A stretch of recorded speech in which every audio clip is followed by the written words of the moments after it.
Okay, good morning everybody, and very warm welcome to our electric vehicle event that we're holding virtually today. My name's Andrew Stevens. I'm working as the Decarbonisation Advisor for the Chamber, and I'll talk a little bit more at the end about the work that I'm doing around SMEs in Kent. We've got over 50 businesses registered today, which is fantastic. We've got two great speakers. We've got Richard Drew from the Energy Saving Trust, and we've got Rob Robinson, who's the Sustainable Business Project Manager for KCC.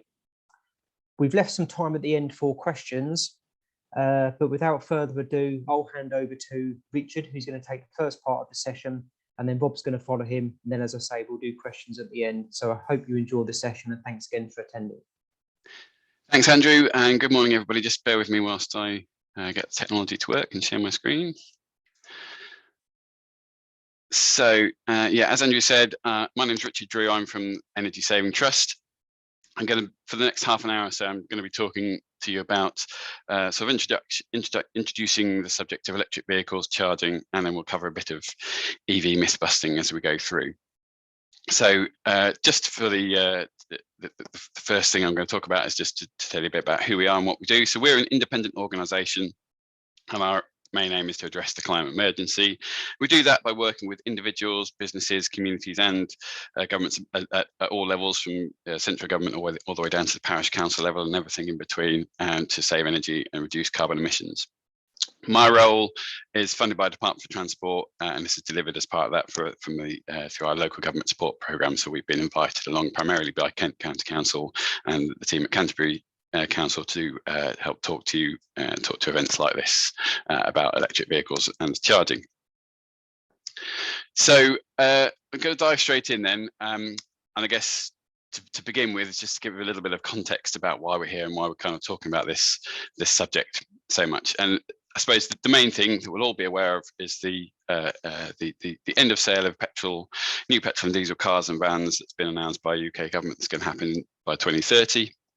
And then, of course, we're going to see the end of sale of plug-in hybrid electric vehicles by 2035. So the clock is ticking on the sale of these vehicles. It doesn't mean that we won't be able to get any petrol or diesel vehicles at all. It's just new vehicles that are going to be banned. But it is showing there's a big push towards EV and certainly alternative and cleaner fuel vehicles. And why is that? Well, I suppose there are three key areas that we're looking at here. First of all, which will be foremost in everybody's mind, certainly with many local authorities that we talk to, is around the climate emergency and climate emergency declarations.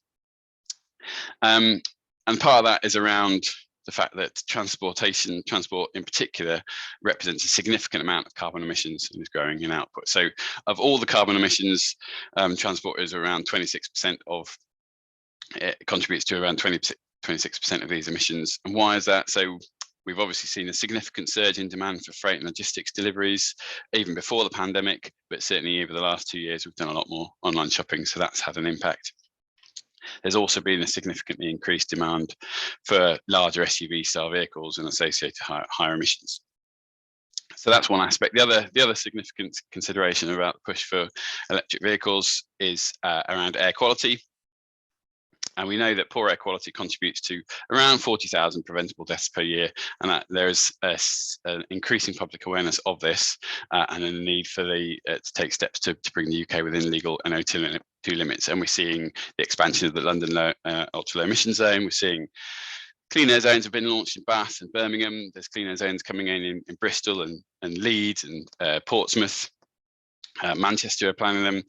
Oxford is introducing a zero emission zone in the next few months. So it's, local authorities, central government are working very hard to try and reduce the impact of poor air quality, which is in some way due to the push towards diesel and diesel fuel vehicles over the last 20 or so years. And the other aspect of why we're considering a push for electric vehicles is around economic opportunities related to that. So there is a significant market for EV, and I'm going to touch on the current situation in terms of EV sales shortly. And UK government is really keen to put the UK in a position to be a world leader in design and manufacture of low emission vehicles, or at least parts for, in particular, batteries. So we've seen significant significant investment in the current battery plant that supports the Nissan plant in Sunderland. So there's a £1 billion investment plan announced for that late last year.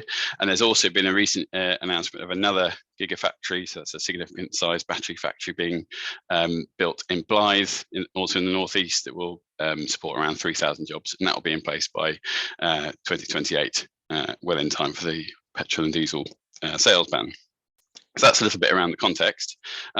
Just to talk to you a little bit about the current EV market. So we've seen it over the last 2 years, a significant increase in the percentage of new car registrations that are plug-in. So by plug-in vehicle, I'll talk a bit more about what they mean. That's both battery electric and plug-in hybrid vehicles. And we're seeing battery electric vehicles are a significant share of the plug-in market, and we're seeing from a sort of a high point in December 2020. There was a bit of a drop down in 2021 for various reasons that we're all aware of, but it's seeing a significant gradual increase over the last 12 months to sales of upwards of 35,000 units in the month of December 2021. If we compare the registrations by fuel type, you can see petrol and diesel have dropped off significantly. Diesel very much so, down to 35,000 registrations at the end of Q3 in 2021. This data is from DFT's vehicle licensing statistics. All other fuel types, so that does include a very small number of fuel cell EVs, hydrogen fuel cell vehicles, but primarily the plug-in types that we'll be talking about today have increased significantly, so they're actually significantly more popular than diesel vehicles in terms of new registrations by fuel type. And then one last thing on context, although the significant content of this presentation today is around electric vehicle and charging, it should be noted that EVs are not the only answer, and we shouldn't be replacing directly every single vehicle that we currently have on the roads with EV. That won't go anyway to help certainly dealing with the climate emergency or air quality issues. We should be looking at a sort of a hierarchy type model. So where we can and where we're all doing much more of these days is digital communication, and then active travel is obviously the cleanest form of transport, and has significant health benefits for us all. But there are obviously going to be times when we need to consider motorised transport. Perhaps public and shared transport aren't the answer all the time, particularly at the moment. So this is where electric vehicles and car sharing should come in. But it's really important to consider all the options available and make the use of the best form of transport or the best form of communication for any particular job we're doing at that time. So that's a little bit of context. I'm going to talk a bit now about vehicle technology. So plug-in vehicles, by plug-in vehicles, I'm talking about BEV and PHEV. So BEV, otherwise known as a battery electric vehicle, or 100% or pure electric, they will have a range of anywhere. The current new market for electric vehicles have a range of anywhere between 120 and 300 or more miles. They're all eligible for the plug-in car grant. Unfortunately, this figure is slightly out of date. So the plug-in car grant is now only available for vehicles £32,500, and you also the car grant is £2,000. But I can send across some more information about that. The plug-in car grant is available on all new electric vehicles, and it's taken off at point of sale. I've got some examples here of the current. Some of the current models, popular models on the market. There's a lot of Tesla Model 3s out there at the moment, and I'll talk a bit more about perhaps part of the reason for that around changes to company car taxation. But Nissan Leaf and Hyundai Kona, all of these have ranges of certainly of 200 or more miles. Some Tesla models have ranges of well in excess of 300 miles. The other plug-in option that is currently quite popular and is often seen as a sort of stopgap between going from an internal combustion engine vehicle to a full electric is a plug-in hybrid. So they have both an internal combustion engine and a mains rechargeable battery. It will either be a petrol or diesel. More commonly, it's a petrol engine. Electric range of usually 30 to 40 miles, but some of the newer models have a 50-mile electric range, and then obviously the additional range available from the petrol or diesel engine. They're not eligible for any plug-in car grants, and the sales will end from 2035. They are, however, classed as an ultra-low emission vehicle, so in some contexts they are able to benefit from access to some clean air zones particularly, for example, in Nottingham at the moment, they're also able to use things like bus lanes because of their low emission status. So that's a bit about the vehicles. Thought I'd just do a quick little bit of jargon busting because we're going to be talking a lot about kilowatt hours and kilowatts during this course of this presentation. So a kilowatt hour is a measure of energy and is what we talk about when we're talking about the batteries, the size of the batteries that we have in our electric vehicles. And it basically is the amount of energy that a battery can store. So the bigger the kilowatt hours, the bigger the number of kilowatt hours, the longer the car's range. And it's kind of comparable to fuel tank size in a internal combustion engine vehicle. Typically, to give you a rough idea of the sort of range you'll get around about 3 to 4 miles per kilowatt hour battery size. So if you've got a 62 kilowatt battery, just multiply that by 4. That'll give you a rough idea of range. Obviously, it has things like weight and materials and temperature and all sorts of various other things can impact on that, but that's roughly how we work out range. Kilowatt, that's the measure of power, and that's how we rate the charge, the rate of charge that you can put into a battery. So charge points are always rated in kilowatt, and we've got this quite good tap filling a bath analogy to give you an idea of what the difference is between kilowatts and kilowatt hours are. So just a little bit here around the business case for electric vehicles, just to give you an idea of kind of the costs involved and why they have particular benefits in this context. So in terms of running, they are significantly cheaper than a conventional petrol or diesel vehicle. They have far fewer moving parts, so they're much cheaper and easier to service and maintain. In terms of actual regular maintenance, you don't have anything like fuel filters or oil filters or anything like that to actually replace. So actually very few moving parts. Generally, the only things that need regular service are brakes and tyres and windscreen wipers and things like that. So they are much cheaper once you've purchased them.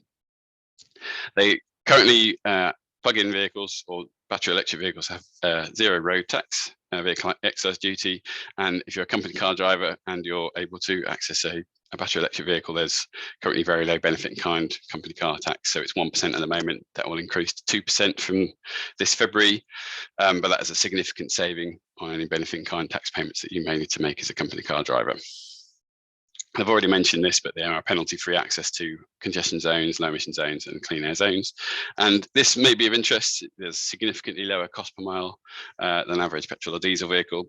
So if you're able to charge at home, which I'll get to shortly, you'll pay on average just under 90 pence per kilowatt hour, potentially quite a bit more at the moment, as we all know that the significant increases at the moment in terms of energy costs. But if you're able to, if you're paying around 90 pence per kilowatt hour, it'll cost you about £9.45 to fully charge that battery, and that'll cost you about 4 or 5 pence per mile.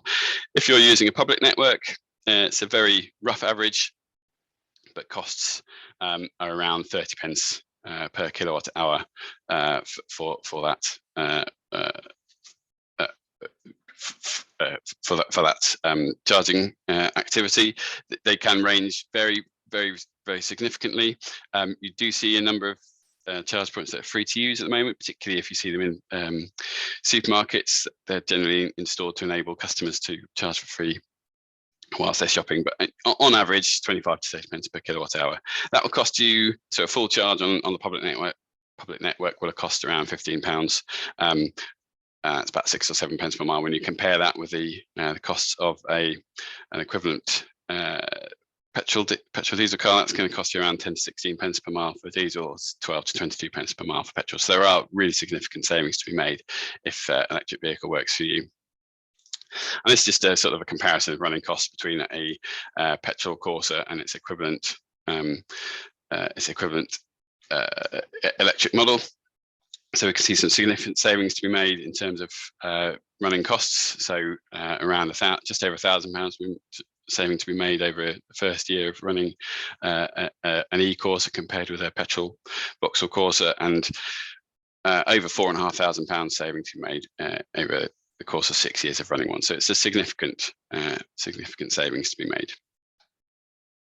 So that's a little bit about vehicles. Going to touch now on charging and charging technology. So a little bit basics around charging. So charge points are always rated in kilowatt hours. And the higher the kilowatt output of the charge point, the quicker we can charge the car. The charge time will also depend on distance driven, but not necessarily on battery size. And the other thing I would also say is it's the vehicle rather than the charge point that dictates the rate of charge that goes in there. So you can plug a vehicle into a higher powered charge point that its battery can accept, but it will only charge at the rate that the battery is able to take. Most people, if they can, and more often than not at the moment, certainly the early adopters will tend to slow charge because it's relatively speaking cheaper most of the time, and generally overnight, particularly if you're able to charge on your drive at home when your vehicle's not being used. A little bit more around some of the jargon that you might see around electric vehicle charging. We'll be talking a little bit about alternating current and direct current. So alternating current is the standard power supply that comes into UK households and is what we get from the cables in the street. But all batteries, whether that's your electric vehicle battery, your laptop, your mobile phone, anything that needs a charge, has a rechargeable battery, it requires direct current to charge it. So if we're plugging an electric vehicle into a 3-pin socket at home, or a dedicated charge point we might have installed at home, you will generally be converting alternating current via an onboard charger to convert it into DC power in the battery. And that's also why we have adapters for all our rechargeable devices at home as well. So that does limit the amount of charging, the amount of kilowatts that you can put into a battery to the amount that the onboard charger can manage. Direct current. So if we want to put in a higher rate of charge point, we use a rapid charging station. So the rapid charging station itself converts the alternating current into DC, puts that straight into the vehicle. So that means we can charge at a high rate, put in a high rate of charge through these DC charge points to charge our vehicles quicker. And just a little bit then around charge point types. We've got a lot more detail that we could put on this, but I was aware that a little bit limited on time today. So just going to talk you through a little bit of summary of the different charge point types. And going from left to right, we see the slower charge points, and as the kilowatt hours increase, we see the speed of charge increase as well. On the left here is a dedicated home charge unit. If you're lucky enough to have a driveway at home, we would always recommend, if possible, installing a dedicated home and charging point. You will generally be able to get around 7 kilowatts of charge from that device, but you can plug any electric vehicle into a standard 3-pin socket. All we would say is just need to be aware that there are fewer safety devices installed as part. You have fewer safety devices on a standard 3-pin plug that you will on a 7 kilowatt charger, and the charge rate will be much slower. Most 3-pin plug sockets will charge at a maximum rate of about 2.3 kilowatts, which for some very large batteries, the norm now is around 60 kilowatts. You're probably talking about 18 to 24 hours to fully charge that. So do bear that in mind. Whereas with a 7 kilowatt charge point, it says 10 to 12 hours here, you're likely to see it in around 6 to 8 hours full charge.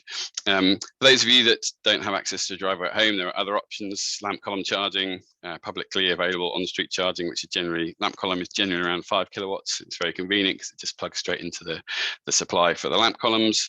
Many local authorities are going down that route, particularly in and around central London. Increasingly, we're also seeing on-street and car park provision of this type of 7 kilowatt residential charging, which will charge most vehicles in around 6 hours.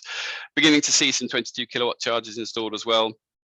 Currently, there aren't all that many vehicles that can charge at 22 kilowatts, but it's a sort of a consideration around future proofing. As batteries continue to get larger, manufacturers will install larger onboard chargers as well to enable vehicles to take on that slightly faster rate of charge.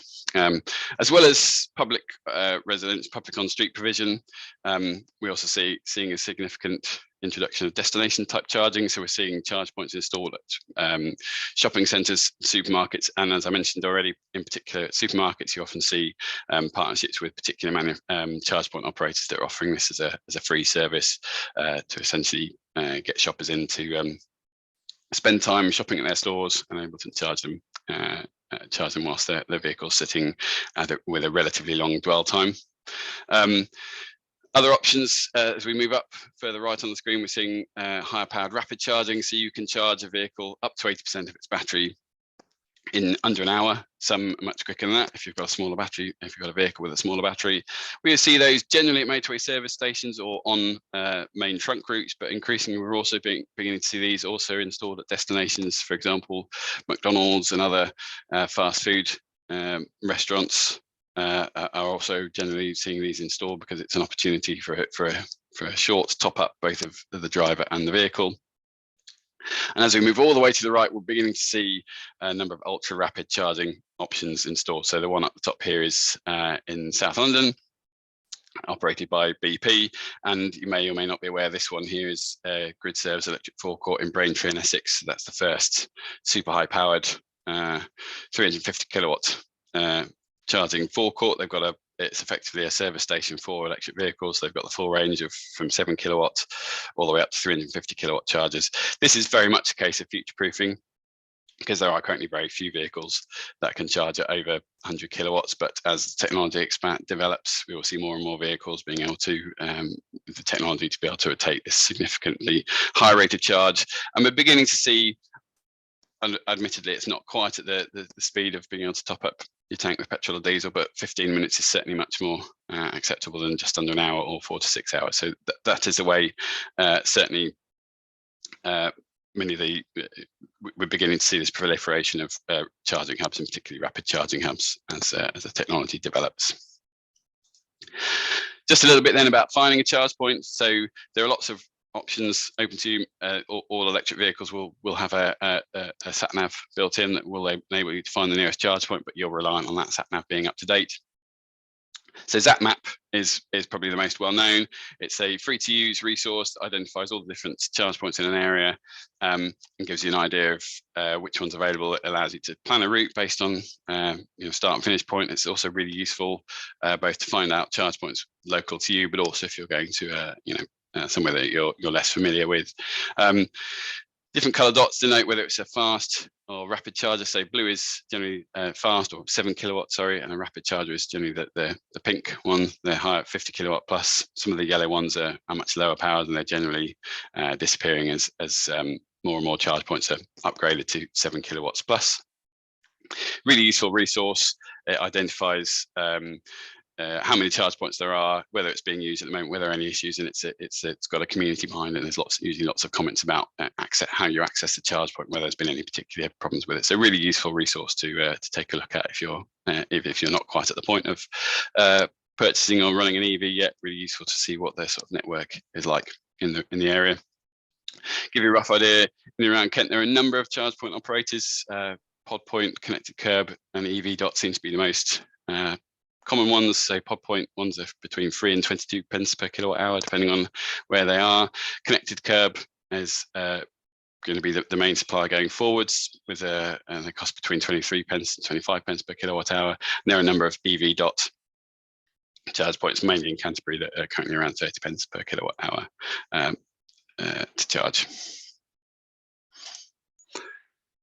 I just wanted to touch a little bit on some funding available, as we're all from various businesses here. So it might be useful to explain a little bit about the workplace charging grant scheme, which is currently available.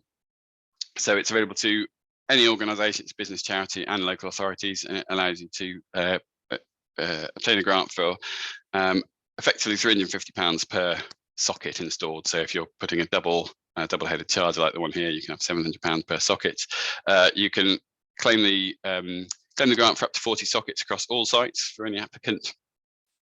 It does require that you have dedicated off-street parking for staff and visitors, but it doesn't require any plug-in vehicles on the fleet at this point to enable you to apply. So an opportunity to perhaps future-proof any sites, but perhaps a useful route to enable charge points to be installed at any businesses that you may be able to that may have access to off-street parking.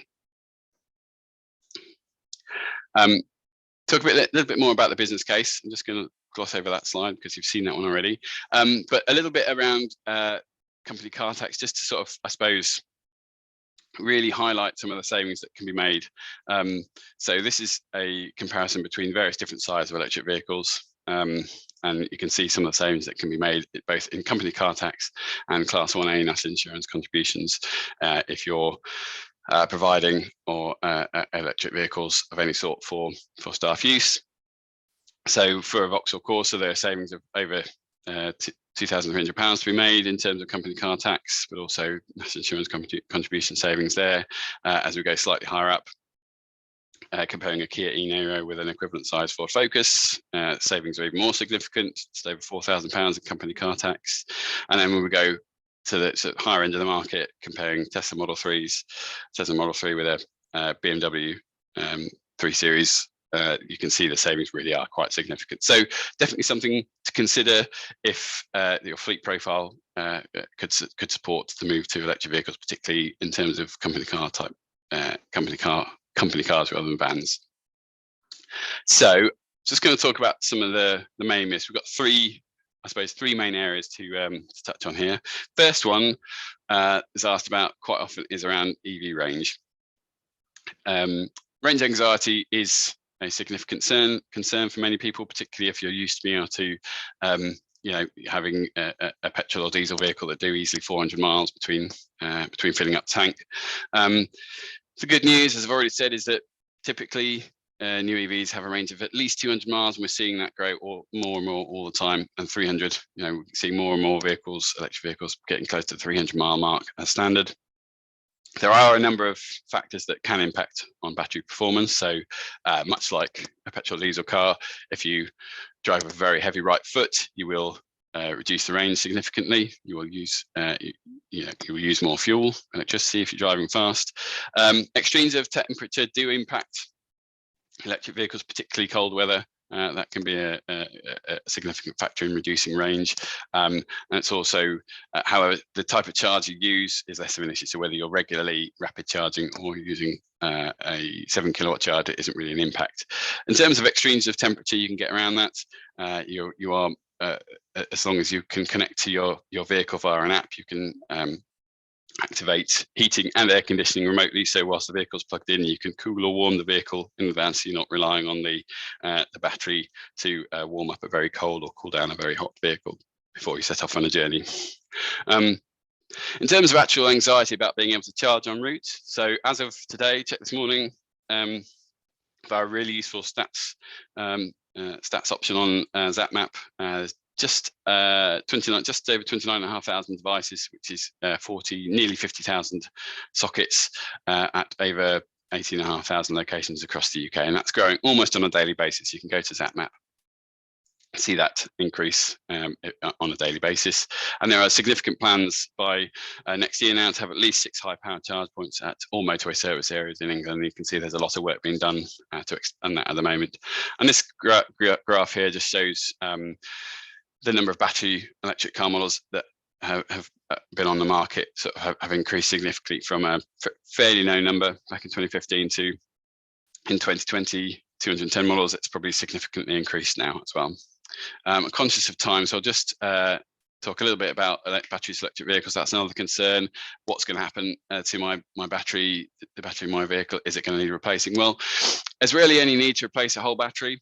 I don't know how well you can see this image, but this is what a battery looks like, and it's actually made up of individual cells. So if there are any problems with an electric battery, you can replace in the individual cells rather than the whole piece, whole battery itself. There are all electric vehicle manufacturers offer warranty specifically to cover the battery performance over and above the standard warranty for the rest of the vehicle. And generally it's 8 years or 100,000 miles. There's been lots of studies done, particularly around the Nissan Leaf, because that's probably one of the electric vehicles been on sale for longest.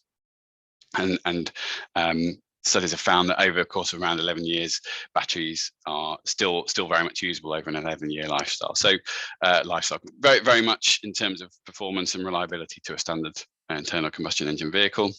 If and when they do come to the end of their life, we don't need to just chuck batteries away. They can be used in battery energy storage solutions. There's also a growing industry, particularly in Germany, but we're seeing that expanding here in terms of repurposing and recycling some of the materials in those batteries. There are also concerns about the supply chains and some of the emissions related to that. I'll touch on that very, very quickly in the next slide. But in terms of supply chains, in terms of some of the materials such as lithium and cobalt and some of the resources that need to be mined, I think manufacturers of batteries are very aware of some of the concerns around that and working really hard to clean up and improve some of the supply chain issues around that. There's also lots of work being done to reduce emissions by streamlining processes. We're seeing a lot more battery plants being constructed, which means there are far less need to transport completed batteries long distances to put them into the vehicles that they're needed for. So as with any emerging technology, there was lots of work needed to be done in the early days to sort of spread the technology and make it more accessible to all, and we're now beginning to see that happen with the number of battery plants being popping up. There's a very large one just about to open just outside Berlin. There's at least 2 battery plants, as I've mentioned, due to open or be expanded in the UK in the next 5 or 10 years. Very last slide from me. Conscious I've gone a little bit over time. There's a big question around carbon emissions from EVs, so unfortunately I don't have a lot of time to cover that, but I can share a link to this report from Carbon Brief that has compared carbon emissions from with of a Nissan Leaf, 40 kilowatt hour Nissan Leaf with a conventional electric vehicle. And it found that per kilometre over the lifetime of a Nissan Leaf, emissions were around about 3 times lower than an average conventional car, and that's taking into account the whole process of every construction, delivery, and use of both vehicles. As we start using more and more renewable electricity, we'll see the emissions reductions. We'll see these emissions fall further, and we're generally seeing a number of Chargepoint networks using renewable energy tariffs. So it's all going in the right sort of direction. Fair to say, though, that emissions from battery production can vary across different countries. For example, if a country very much still relies very much on coal for a power supply, then there will be increases. But certainly in the UK, we're going the right way away from using resources like coal to generate electricity. Apologies, I got a bit rushed at the end there. I know I've said any questions here. I think we're going to save that to the end, so I will stop sharing now and hand back to Andrew. Richard, thank you very much for that. Really informative, and we will pick up some questions at the end. Some people have posted some comments in the conversation thread as well that you may want to have a look at in preparation for that. Without further ado, I'll hand over to Rob, who's the Sustainable Business Project Manager at KCC. All yours, Rob.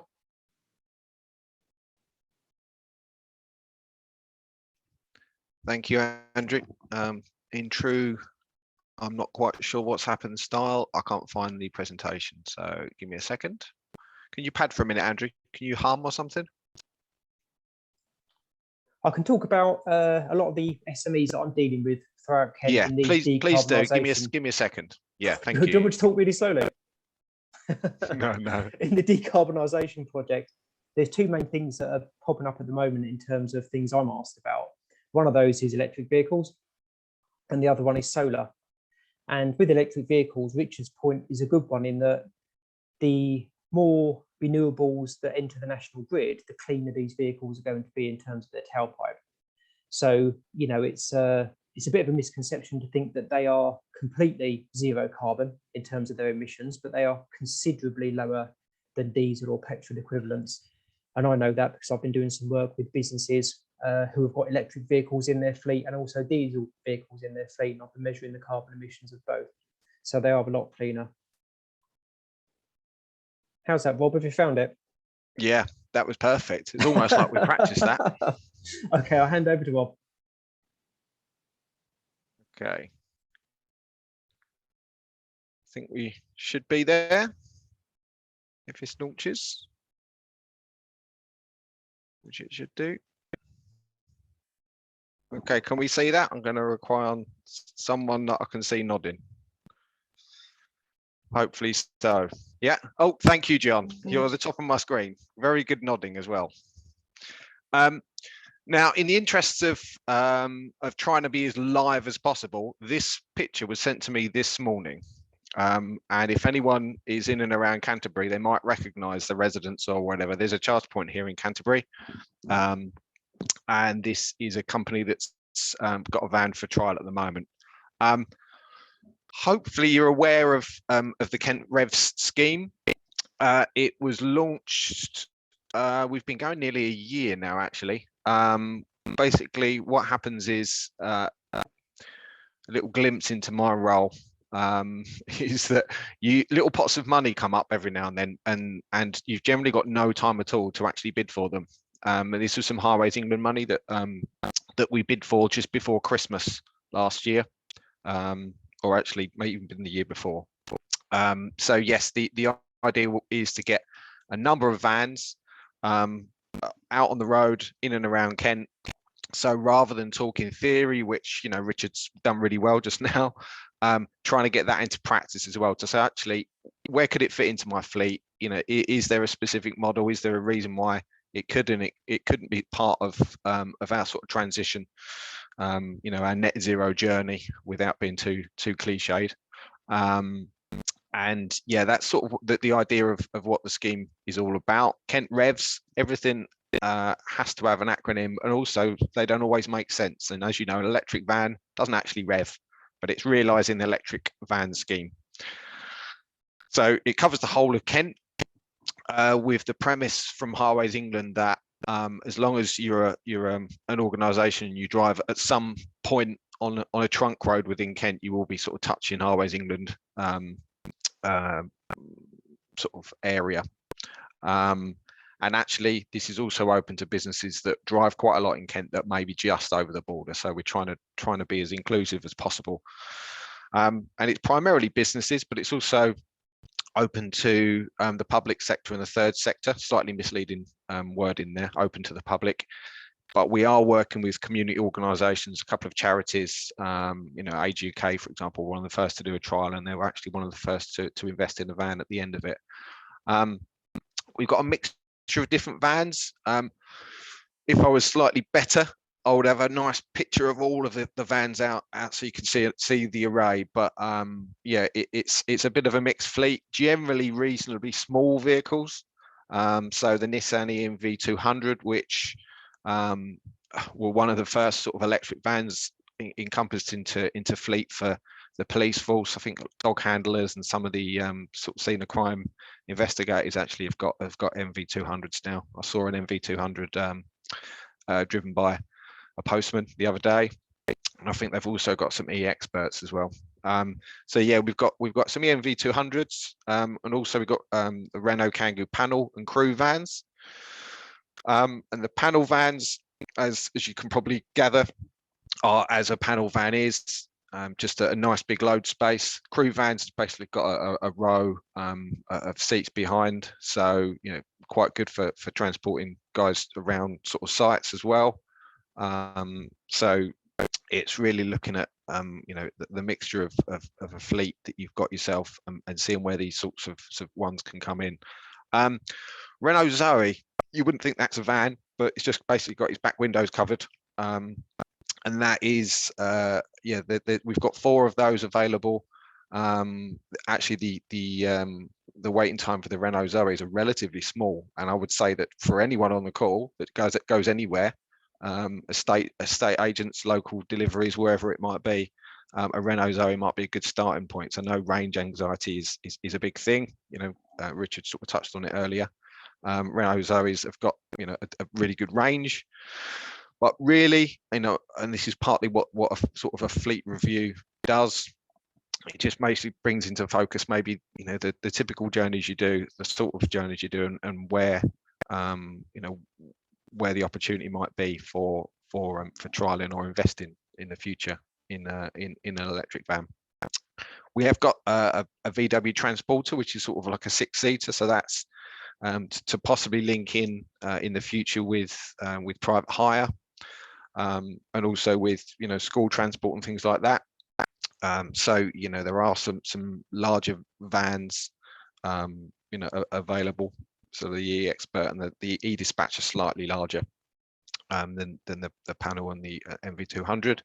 But yeah, what this essentially is a 6-week trial, 2 months if it's one of the vans that aren't sort of in demand. And I think at the moment, because they're probably the most numerous, the Renault Kangoo panel and crew tend to have the lowest waiting list.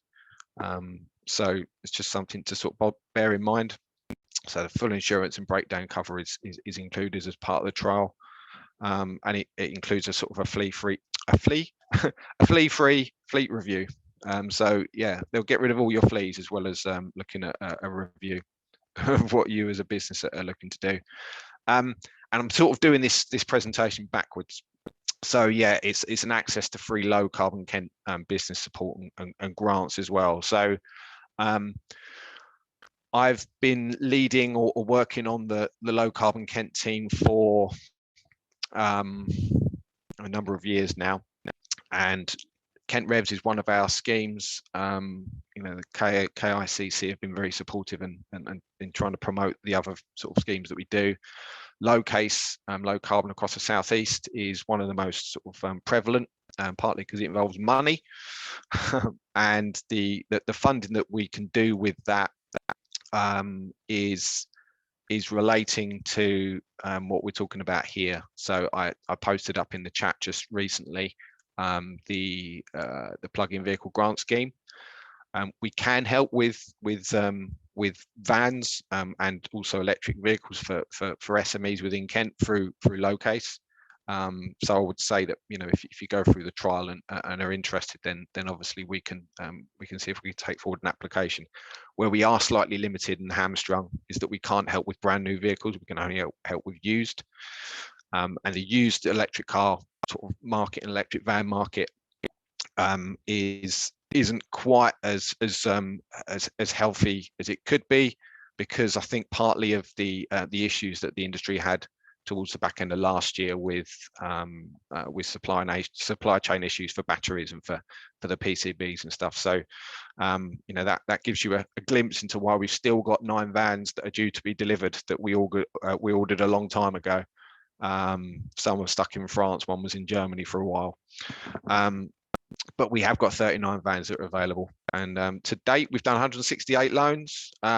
Huge range of businesses, and a huge sort of difference really in the sorts of businesses that are sort of coming forward. So it is the florists and the local sort of bakers that are delivering locally, but also we've got a lot of sort of guys that do charity work and do sort of deliveries of food parcels and things like that.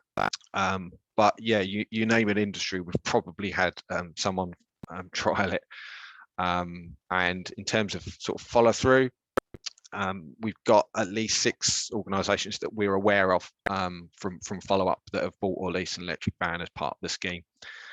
So yeah, we originally envisioned it as a try before you buy scheme, but there's obviously no compulsion for anyone to buy it once they've trialed a vehicle.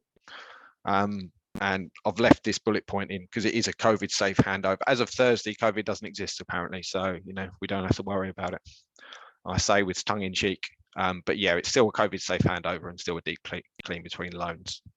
So from a sort of a safeguarding point of view, it's important to point out. So in terms of contacts, this is me sort of leading the scheme. At the moment, I've got a colleague called Deb Kapai who's working with me on this. It's actually delivered by Kent Commercial Services Limited, who are sort of an arm's length KCC sort of affiliate. So those guys are the ones that are running the program for us and doing all of the admin and speaking to you guys and doing the reviews and the follow up. If anyone's interested, do take a look at the Low Carbon Kent website, and that's sort of got information not just about this trial, but if you go into the wider site, it's got information about all the other sort of bits and pieces that we're doing as a as a business support from our, I'll say our base at Invicta House in Maidstone, but we're very rarely there. So from my base in my kitchen at the moment in Longfield. Yes, clean those glasses, Kaz. Yes, and with regards to expressions of interest, then yeah, the address is there. So revs at CST, so cslimited.org.uk. But yeah, do get in contact with just generally at lowcarbon@kent.gov.uk if you're interested in any of the other projects we've got going on. There's a lot. Literally just launched another one specifically for horticultural and food production businesses as well, called Growing Green. And obviously there's the decarbonisation support that Andrew can offer. There's undoubted links between that and between what we're doing with Locase and some of the other projects that we've got on offer. There's a really good sort of focus on circular economy as well, which is increasingly important, especially when we're looking at the way that we as businesses can maybe benefit as well as reduce the impact from some of the interventions that might come up. Certainly when Andrew or everyone else is reviewing what it is you're doing as a business and opportunities for improvement. So that's it really for now. I suppose if we're looking at figures for businesses that we've helped with electric vehicles, which I suppose we should do given the topic of today, for the original program, Locase helped 37 cab drivers, for example, with LEVC and Dynamo taxis. So they're still available. So some of the black cabs that you see around, or white cabs, that are slightly larger, look slightly larger than the usual traditional black taxi. If you're seeing them in and around Kent, we might have helped with some of those. And that's one of the very few, actually I think it might be the only one on that list, the plug-in vehicle grant scheme, that is essentially a plug-in vehicle, sorry, plug-in hybrid. The rest of them are full electric.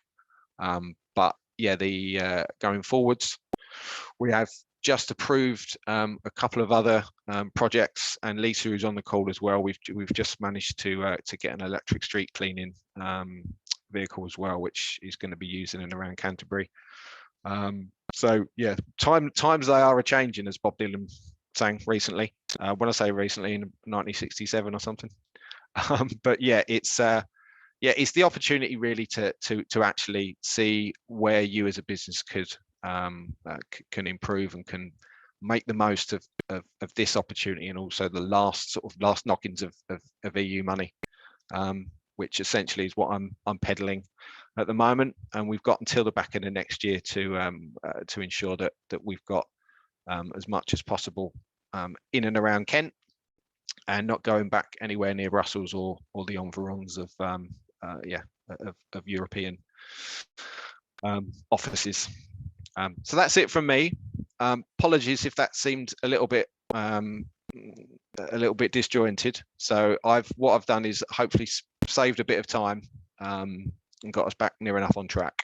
If that sounds okay. Plenty of questions, I'm sure, will be coming up. The chat's gone from 1 to 14, so I don't know if any of them are about me, but yeah, we'll move over to Andrew if that's okay. I'll stop sharing.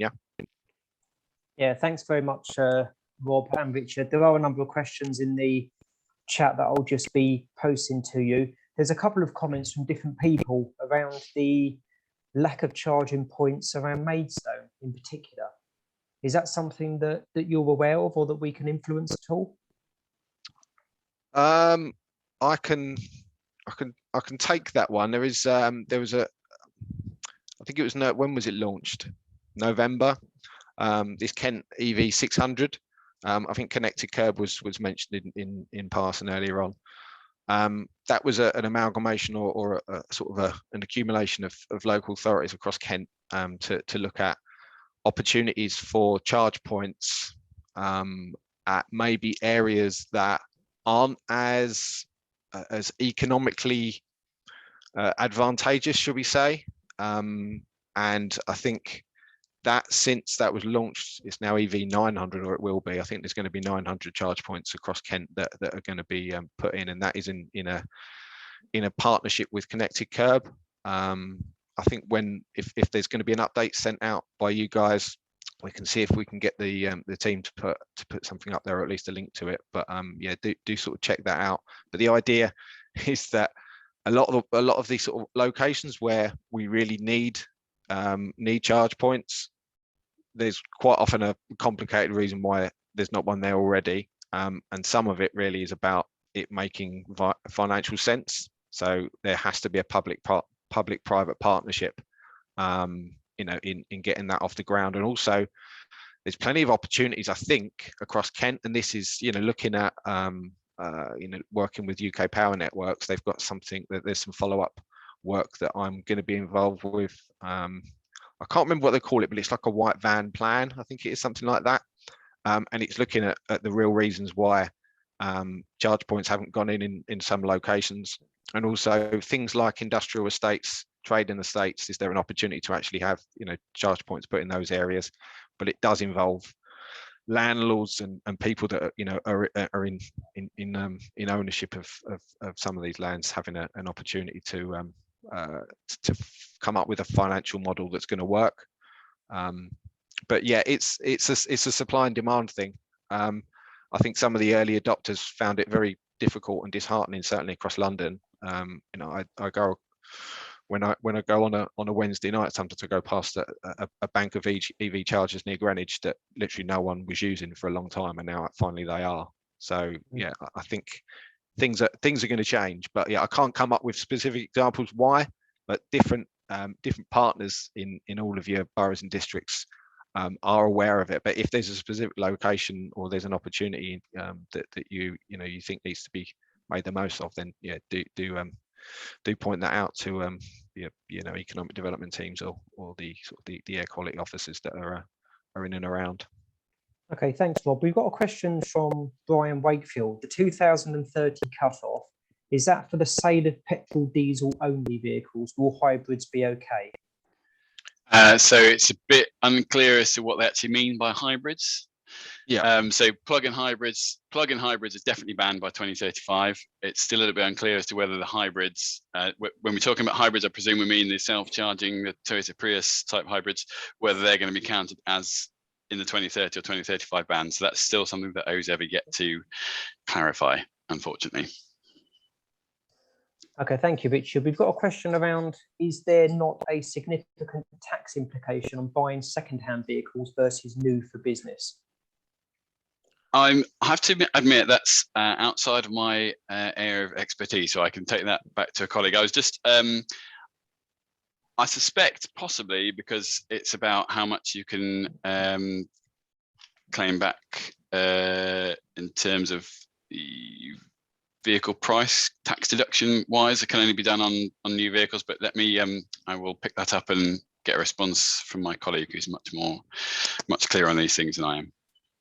Okay, thank you. Yeah, the tax benefits, the tax implications are is a changing field.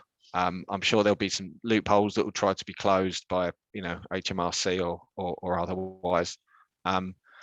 But yeah, I think there's sort of an enhanced capital allowances issue that an accountant will be a lot more qualified than me to be discussing.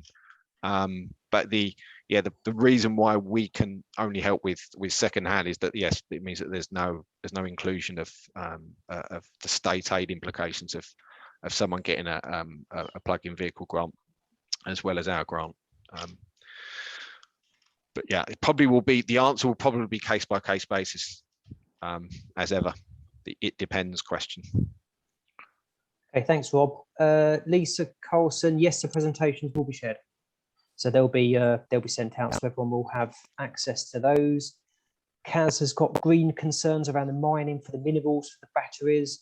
Was that covered in the study that you referred to, Richard, in your presentation about the whole life green cost? It takes into account that, but yes, it's a very important point to make. Particularly so lithium and cobalt in particular are significant components of most batteries. So cobalt is generally mined in the Democratic Republic of Congo. So it's more around the ethics of obtaining that material, but lithium is causing significant water supply issues in certain parts of South America. So over the course of looking at a study into life cycle carbon emissions over the life cycle of a vehicle, it evens it out, but it doesn't take away from the fact that yes, you're mining, we're having to get these resources out of the ground.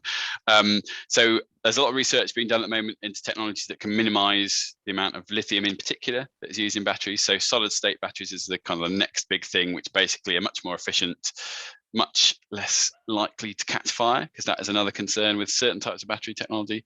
But also they in particular, they use much less lithium. They're probably 5 to 10 years away from that being technology that can be regularly used. But yes, it's all about developing the technology. But yes, I even as somebody that talks about this sort of subject day in, day out, I think it's a concern. It's something that that manufacturers are certainly doing research into. But yeah, at the moment, it's something we do need to consider. Yes.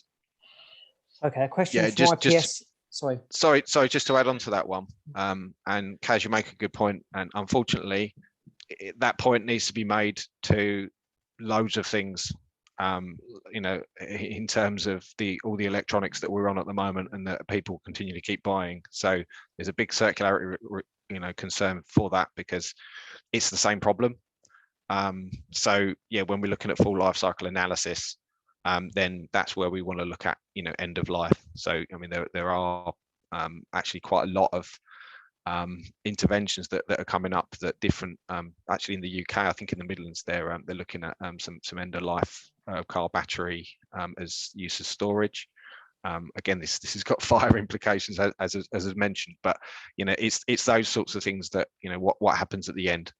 And also rather than just what's happening during. So there's there's zero emissions during driving, but yeah, that's something that I think all industries need to look at, rather than just the battery element. But yeah, it is a concern that's been raised with me as well, and it's not just yeah, there's lots of other renewables that have got the same sort of concern.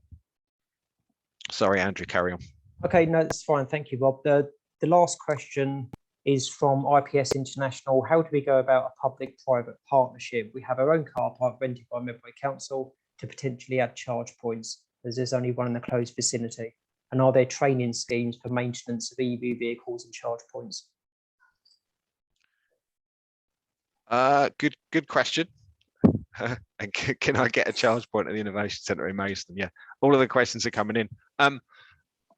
I've asked, there's a colleague called Tim Middleton who's sort of leading on the EV 600 scheme, and I think when we're talking about individual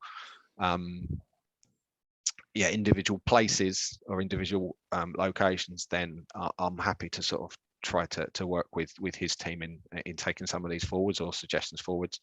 And with regards to training, there is training available through a